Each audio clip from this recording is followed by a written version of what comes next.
Bien, bueno, seguimos acá entonces haciendo filosofía y metapolítica con el amigo Guillermo, nuevamente. Gracias por estar.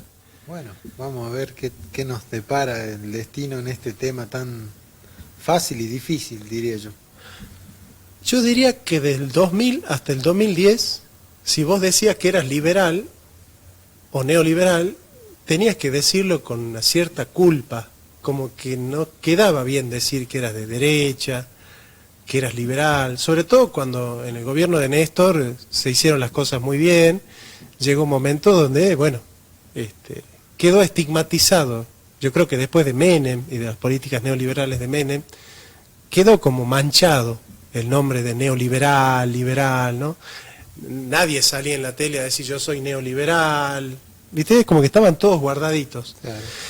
A partir del resurgimiento mediático de personajes como Javier Milei, como José Luis Espert, está resurgiendo fuertemente. Eso en ámbito económico. En ámbito económico, pero tenemos a Laje, en política, Márquez, en la cultura, en la historia, sí, en la sociología, sí, en la filosofía.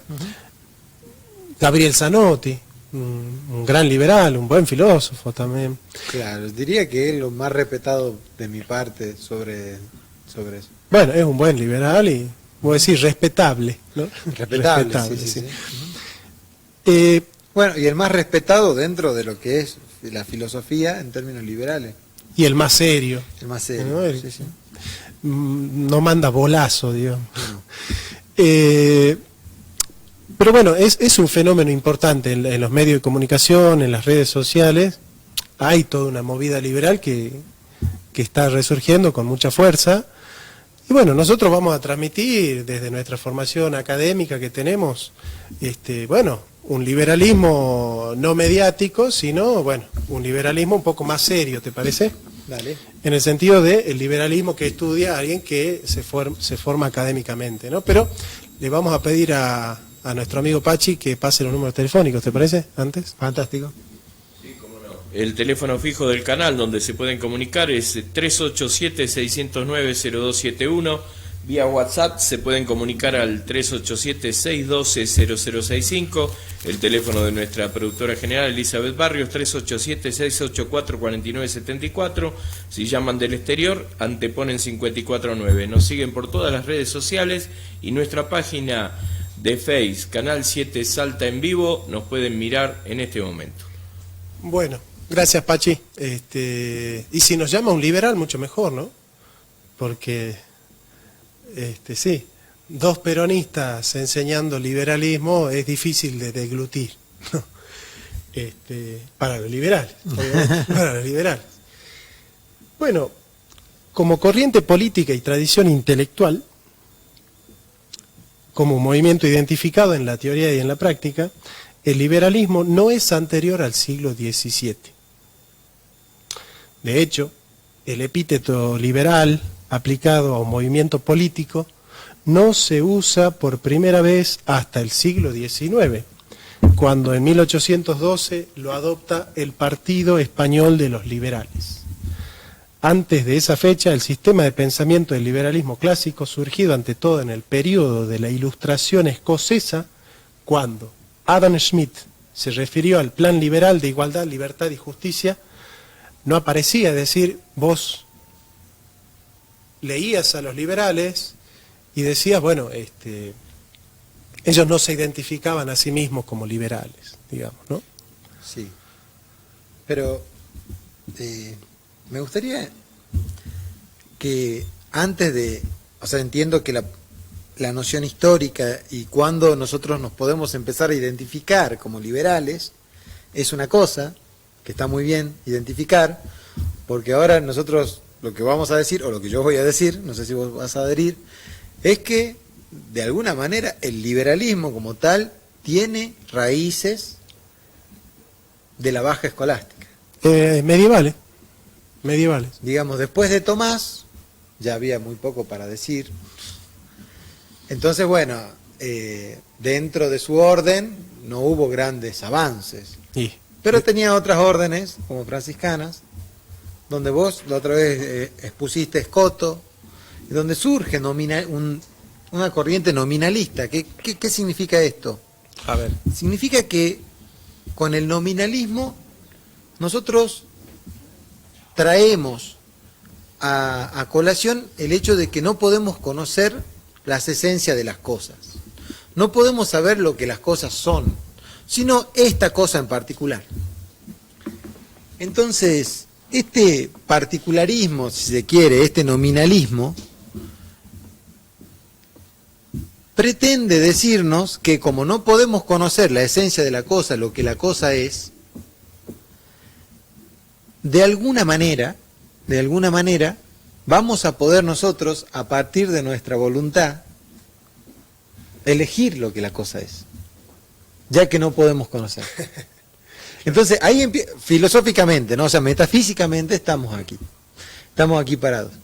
A mí me gusta, Castellani tiene, Leonardo Castellani, ¿no? El padre Leonardo Castellani tiene un texto que se llama Esencia del liberalismo, que en realidad es una conferencia que dio, donde tiene 3 definiciones de liberalismo, una escueta y muy buena, para que la gente entienda un poco.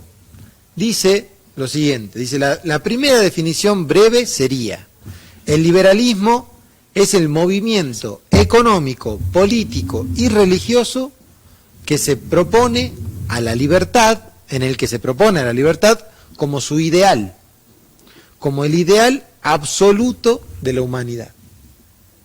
Entonces, ¿qué es lo más importante y lo absoluto? Muy bueno. La libertad. Muy buena definición del padre Castellani. Excelente definición.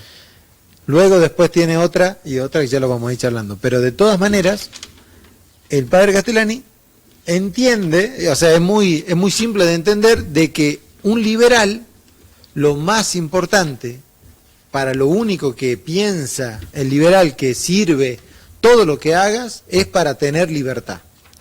¿Qué pasa? ¿Qué pasa con un pensamiento de esta magnitud? Pasa de que la libertad en sí misma no tiene contenido. La libertad, en general, lo único, y acá vamos a hacer una distinción, la libertad tiene como dos vertientes. Uno puede ser libre de, ¿y qué significa ser libre de?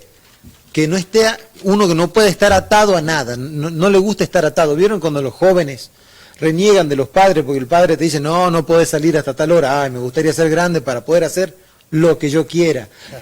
Ya no estar atado a mi casa, no estar atado a esto. Entonces, básicamente la libertad de es... La indeterminación. Indeterminar, claro. Salir, no estar atado, básicamente, soltarse. Ausencia de coacción externa. Perfecto. Ahora, ¿para qué? Esa es la pregunta. Si solamente implica que yo quiero ser libre para ser libre, no tiene contenido, está vacío. Eso. Entonces, lo más importante es que la libertad no es absoluta. La libertad es relativa. Ahora, claro, acá viene el problema. ¿Relativa a qué? ¿A qué es relativa la libertad? Bueno, nosotros vamos a tener que decir algo que es muy simple, pero a la vez tiene muchas objeciones, sobre todo hoy. La libertad es relativa, aunque no le guste a Darío Zeta, a la verdad.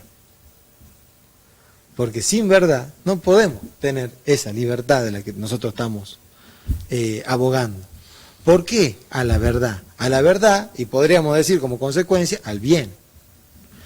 Nosotros... A la verdad de la naturaleza humana. Totalmente. A la verdad. Nosotros no podemos decir que somos libres y luego con esa libertad hacer lo que nosotros quieramos.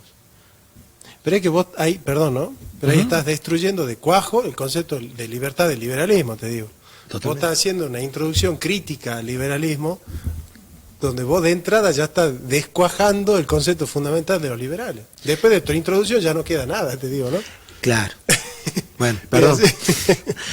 Pido perdón, pero no, en realidad sí. De hecho... Porque se podría haber hecho al último la crítica, pero está bien que empieces así porque se entiende mejor el error del liberalismo. ¿Desde dónde estamos partiendo?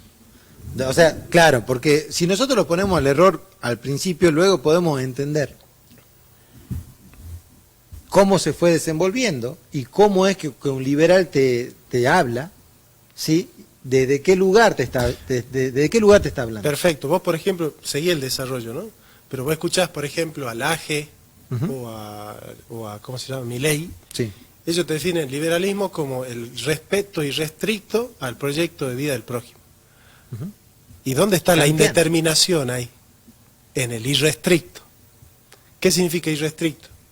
Que no hay ninguna consideración moral, no hay ninguna consideración ética que te enseñe a vos a valorar la vida del otro.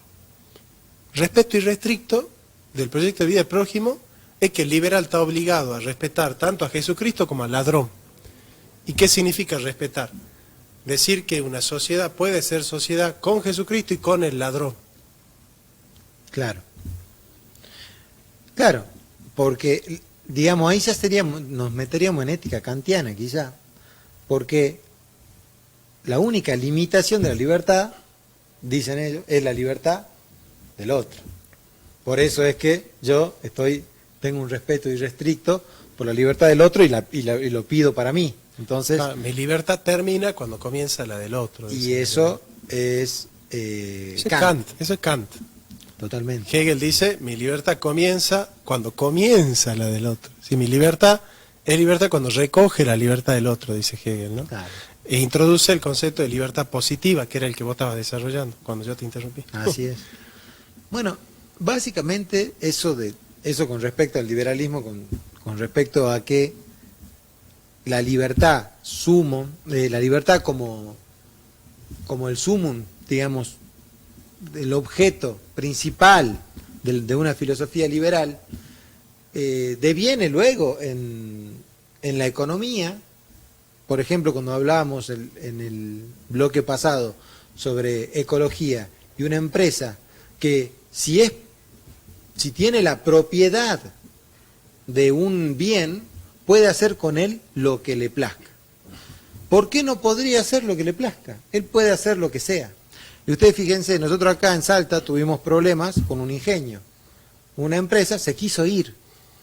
De golpe dijo, no me dan los números, no quiero seguir con el negocio, me voy.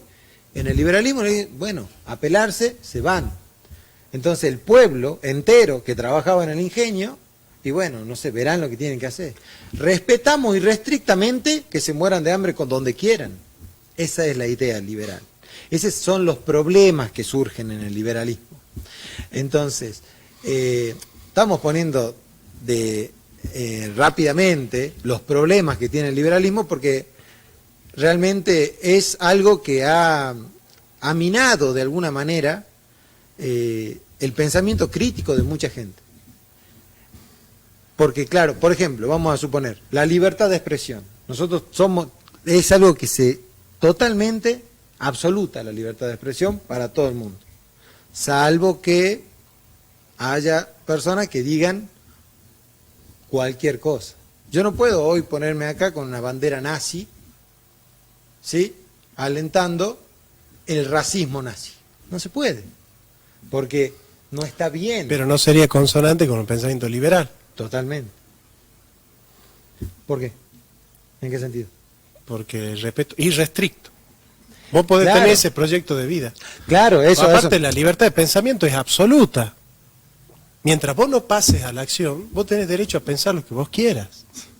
Claro, o sea, en ese sentido se maneja el liberalismo. Bueno, esto como para que vamos viendo cuál es la problemática, digamos, de la libertad absoluta. Ahora, siguiendo este esquema que vos decís, hay un autor, bueno, no sé cómo se pronuncia ahí, Hampshire. Bien. Hampshire, sí. Él escribió sobre las teorías de la moralidad en Oxford, ¿no? Y él dice, siguiendo el esquema que estamos siguiendo nosotros, ¿no? Trato de seguir el hilo que vos estás armando ahí.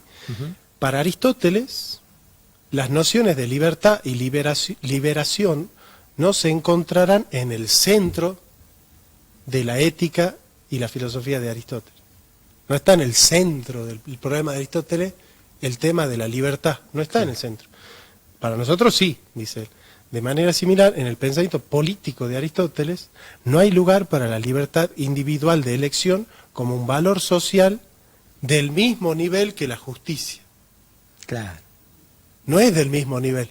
Dice, para nosotros liberales, la libertad es el criterio de la justicia. Solamente es justo un acto que es libre, ¿no? Y es libre cuando es indeterminado. Y el concepto de indeterminación el liberalismo lo utiliza para todo. Por ejemplo, la socialdemocracia es liberalismo, pero es un liberalismo social y un liberalismo político, pero no es liberalismo económico. Porque ¿qué dice la socialdemocracia? La sociedad puede vivir como quiera, siempre y cuando no dañe al prójimo. Claro, el criterio por el cual no daña al prójimo es un daño directo y efectivo. Por ejemplo, dañar al prójimo es robarle, matarle, ultrajarle, pero no se concibe el daño a largo plazo, un daño moral. Claro. Entonces, por ejemplo, para ellos, en la sociedad todo vale. Entonces aceptan que hay cosas que son aceptables, que eso, el matrimonio entre dos personas del mismo sexo es aceptable.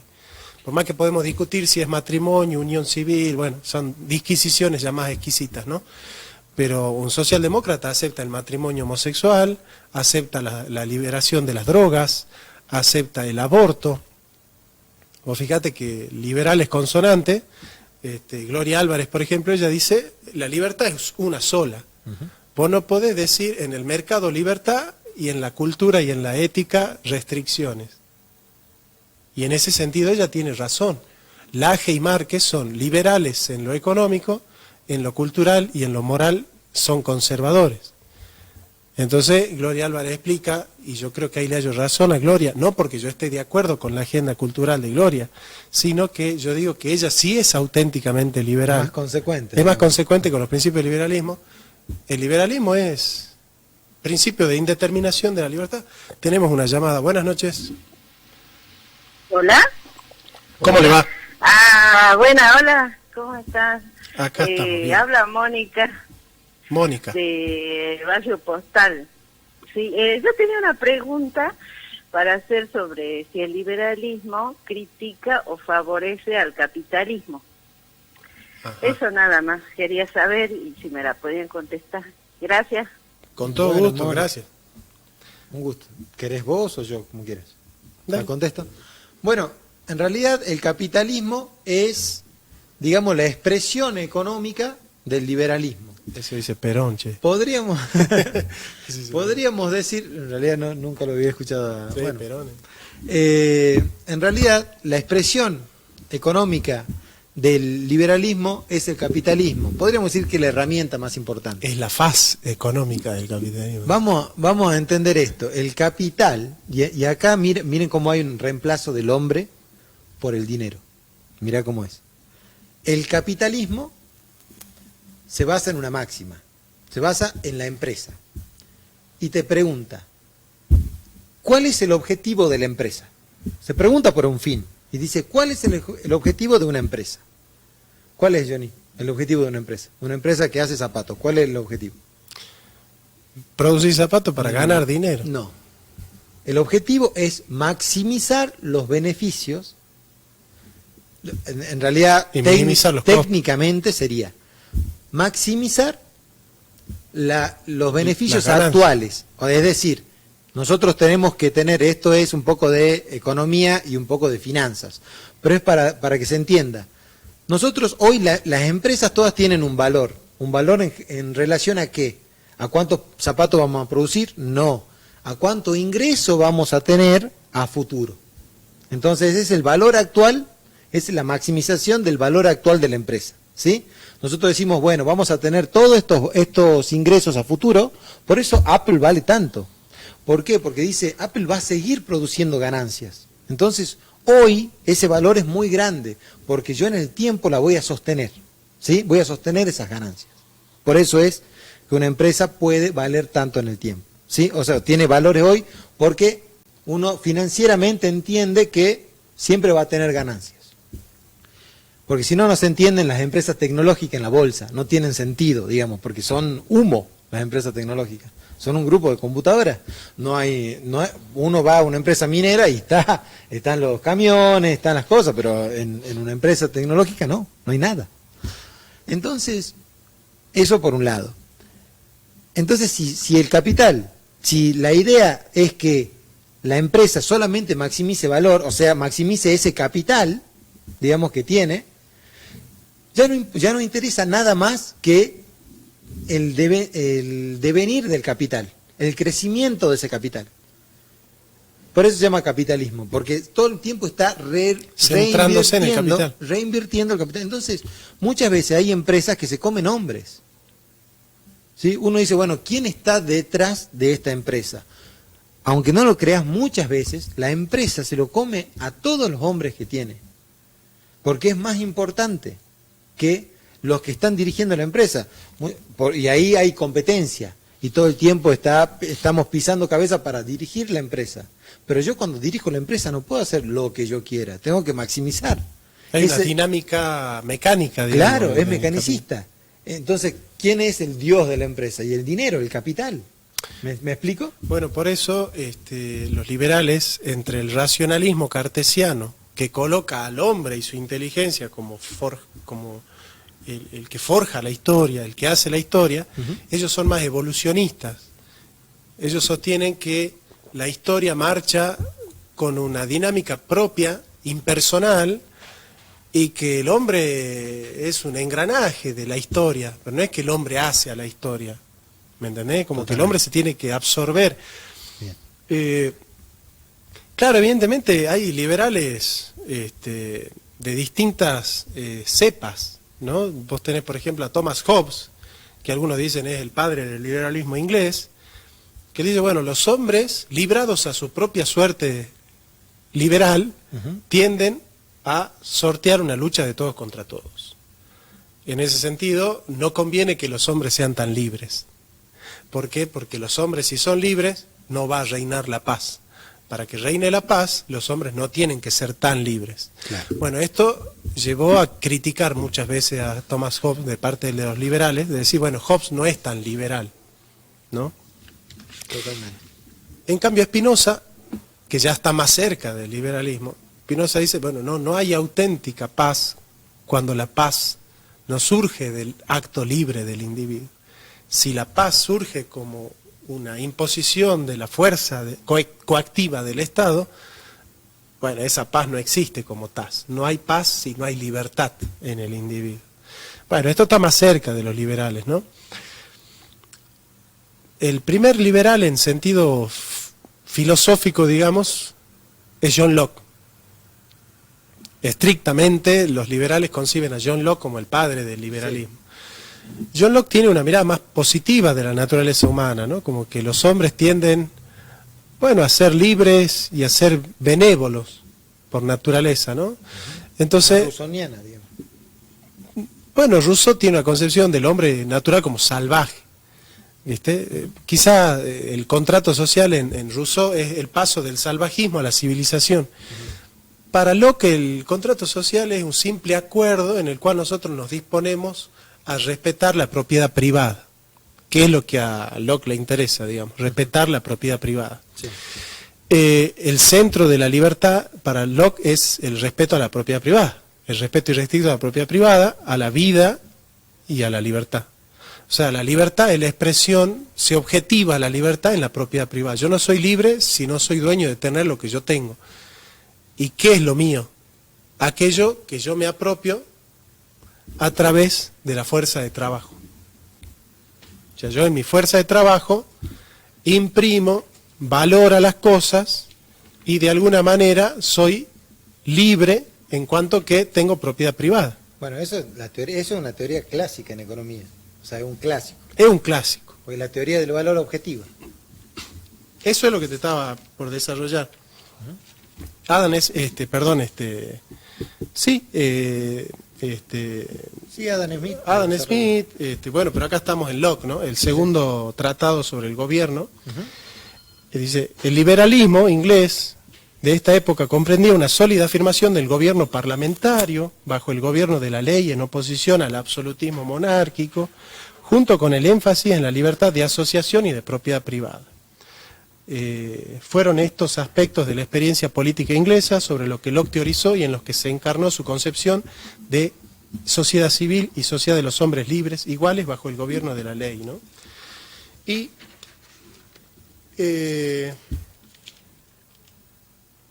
dice, después de Locke, la propiedad personal se convierte en un tema central del trabajo liberal, dice John Gray. Su teoría de la propiedad puede resultar oscura y controvertida y asociarse con una teoría del valor conferido por el trabajo del hombre. Es un clásico porque es la teoría objetiva del valor. Claro. O sea, el precio de una mercancía lo pone el costo de producción y el trabajo forma parte del costo de producción que le añade valor. Sí. ¿Quién va a tomar el trabajo como valor agregado en la mercancía, que es el garante del precio de la mercancía? ¿Quién va a llevar esta tesis a lo último? Marx, ¿no es cierto? Entonces Marx dice, si el trabajo es el que añade valor a la mercancía, el burgués se está quedando con el valor que produce el proletario, y a eso le llama plusvalía. Plusvalía. Vos fíjate que Marx, como vos bien decís, lo lleva al extremo porque dice el trabajo es lo único que agrega valor. Porque los bienes que forman parte de un producto solamente transfieren valor, pero no agregan valor. Lo único que agrega valor es el trabajo humano. En ese sentido, Marx genera toda una revolución. Ahora, si yo te pregunto, ¿cuál es el padre del liberalismo económico en economía?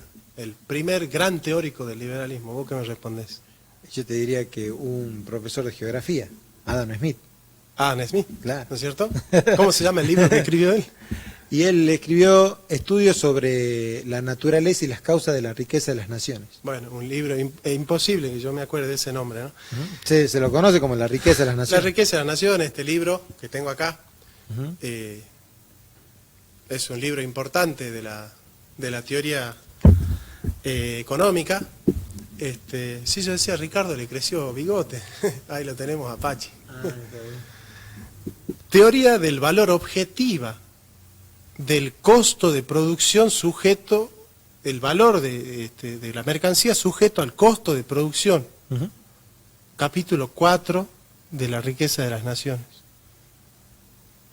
Y vos decís, bueno, el liberalismo consiste en que el Estado debe abstenerse de la economía, ¿no? Eso es lo que dicen los liberales. Es decir, que los precios estén libres al flujo de la oferta y la demanda, digamos, que sea el mercado el que coloca los precios. Que es una teoría que tiene Alberto Fernández también, que él siempre dice, los precios en el mercado, por eso mi límite es Moreno, dice siempre, ¿no? Alberto Fernández, como decía, Moreno se mete con los costos, nosotros no hacemos costos, de los precios en el mercado. Se mete con los precios. Mi límite es Moreno, dice, ¿no? Moreno nunca se metió con los precios. En realidad Moreno pactaba una suba entre productos premium, producto selectivo y producto masivo. Y decía, bueno, al masivo lo subís 3%, al selectivo 7% y al premium 12%. Sí, sí. Ese era un acuerdo que él hacía, acuerdo de precios, Sí. que no es lo mismo que poner los precios él. Él ponía las reglas del juego, digamos, Moreno. Para Adam Smith, el soberano tiene 3 funciones. Defender a cada ciudadano de la injusticia del otro ciudadano, que es la justicia interna. Sí. Defender a cada ciudadano de la injusticia del ciudadano de otro país, que es la defensa nacional. Una cosa es la seguridad interna y otra cosa es la defensa nacional. Y edificar aquellas obras e instituciones públicas que, no siendo del interés de un individuo, son del interés de la sociedad. Bueno, esto está muy lejos de las teorías liberales que sostienen que el Estado debe abstenerse por completo de las dinámicas sociales. Es más, dice, cuando las relaciones económicas no son justas, el Estado no puede tolerar ese tipo de relaciones, ¿no es cierto? Ahora, fíjate, acá hay 2 conceptos que están en inglés, fíjate si vos lo podés leer, que son 2 conceptos de egoísmo distintos. Selfishness y self-love. Vos podés hacer ahí una distinción entre estos 2 conceptos, porque uno es un egoísmo en el sentido de un amor egoísta en el sentido de que no puede compartir nada, que mira siempre a sí mismo. Y el otro significa amor propio, Claro. que contempla al otro, digamos. No es Claro. lo mismo. Claro, porque el egoísmo anula lo que el otro quiere, no tiene empatía. En cambio, Claro. en el otro o sea, el amor propio puede convivir con el otro perfectamente.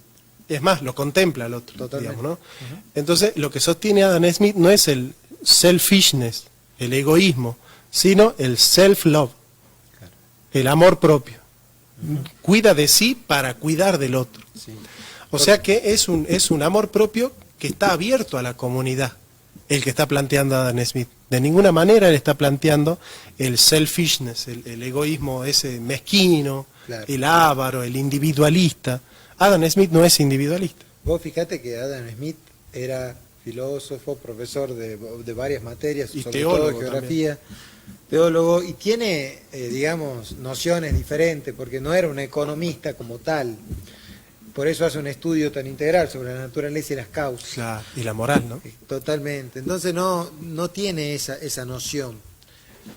Es muy interesante. A mí me parece que, bueno, leer a los clásicos es bueno. Sí, sí. Para cerrar, y sobre todo por la parte económica, hay una concepción en la cual nosotros tenemos en cuenta cuánto nos cuestan las cosas y sobre eso ponemos un porcentaje de ganancia, ¿sí?